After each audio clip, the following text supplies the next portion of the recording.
Barking. Thousands of years ago, humans began the process of domesticating the dog and shaping what being a dog really means. Through careful selection and breeding, an astonishing variety of dog breeds have been created. Desirable traits have been selected for in various breeds that are of benefit to humans. There are some traits, however, that quickly become undesirable when expressed too frequently. Barking is an example of a natural behaviour that is encouraged in terms of guarding behaviour, but becomes a problem when the behaviour is excessive or inappropriate. A recent health insurance investigation revealed that the sound of a continually barking dog was cited as the most disruptive and stress-inducing noise for humans. Dogs bark because we humans want our dogs to bark. For years, our domestication process and selective breeding has allowed our dogs to develop their barking abilities. Wolves don't bark, so through genetic engineering and the selective breeding process, dogs these days have the ability to retain juvenile characteristics. Humans have chosen to retain the infantile traits of wolves like large heads, flat faces, large eyes, etc. Barking was further developed in dogs in order to scare intruders or to help the master out, i.e. on farms to assist in gathering the sheep. Most dogs simply bark to communicate, to get attention, or simply to show their excitement.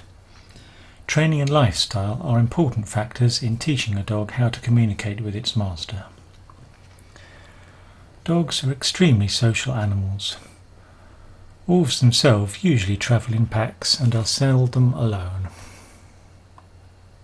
Bringing a dog into your family is basically like bringing a wolf into a pack.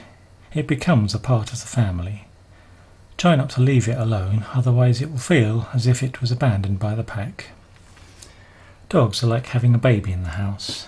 They need love, attention, and someone to be there to take care of them.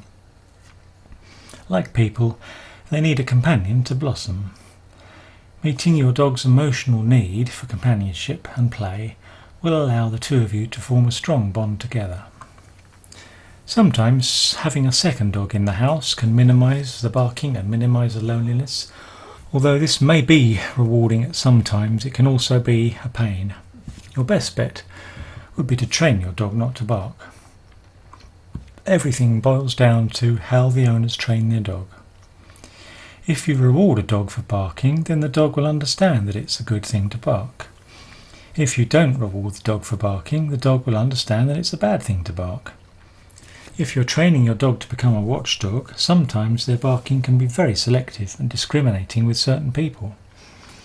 Sometimes they may just bark at anything they see. It's important to train these dogs by developing their intelligence level and how they interpret various events. Barking, in addition to whining, howling and growling, is a dog's natural means of communication. A dog's bark can signify territorial protection, exertion of dominance, or expression of some need. Typically, barking is a means of communication triggered by a state of excitement. Being a natural trait, barking is not considered a behaviour problem unless it is produced in excess.